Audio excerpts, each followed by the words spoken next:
Continua el govern valencià donant suport a l'Acadèmia Valenciana de la Llengua? Creu el govern valencià encara en la seva funció respecte a la normalització i a la denominació de la llengua?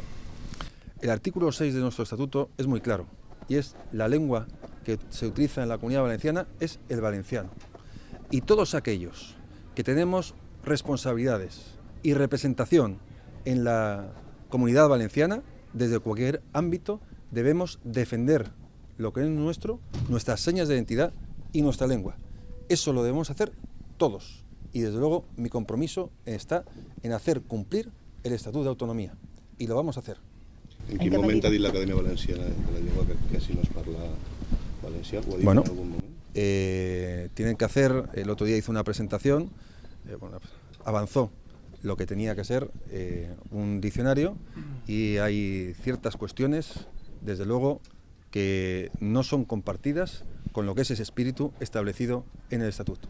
Y es lo que nosotros vamos a defender, y yo especialmente como presidente de la Generalitat. ¿Va a hacer rectificar a la Academia de alguna manera? Lo que vamos a hacer es poner de manifiesto que el compromiso que tenemos todos los representantes en cualquier ámbito de la Comunidad Valenciana es defender nuestro estatuto y nuestra seña de identidad. Y eso todas las personas lo deben tener muy claro. Y desde luego yo voy a ser el primero que haga defensa de lo que es el cumplimiento íntegro de todo lo establecido en el estatuto. Ayer el secretario general, Serafín Castellano, hacía unas declaraciones muy duras en el sentido de replantearse la financiación que recibe la Academia, o incluso hablaba de su disolución, pero es imposible porque está recogida en el estatuto. ¿Avala el presidente esas declaraciones de su secretario general? Yo lo que digo es lo que he comentado hasta ahora. El compromiso de todas las personas que representan desde los distintos ámbitos a cualquier aspecto de la Comunidad Valenciana, y la Academia Valenciana lo hace, debe defender lo nuestro, que es nuestra lengua, el valenciano y nuestras señas de identidad. Y así lo vamos a hacer cumplir.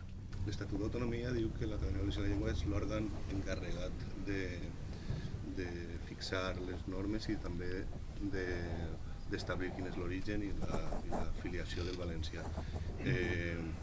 ¿Continuarán cumpliendo también el estatuto en este sentido? Es decir, yo no voy a dar más vueltas en este sentido. Le digo que el artículo 6 dice que nuestra lengua es el valenciano y eso es lo que vamos a defender por encima de todo. Pensa vostè que com va dir fa no molt de temps, que els valencians del nord de la província de Castelló i del sud de Tarragona, els catalans del sud de Tarragona parlen la mateixa llengua? No, yo no voy a entrar en ese aspecto. Le vuelvo a decir lo mismo que he dicho hasta ahora. Máximo cumplimiento de lo que dice el estatuto y yo voy a hacer defensa de lo que significa el artículo 6 y todas aquellas cuestiones para defender lo que hemos sido hasta ahora, todas nuestras posibilidades como pueblo y sobre todo aquello que nos identifica, y la lengua, el valenciano, es una de estas cosas.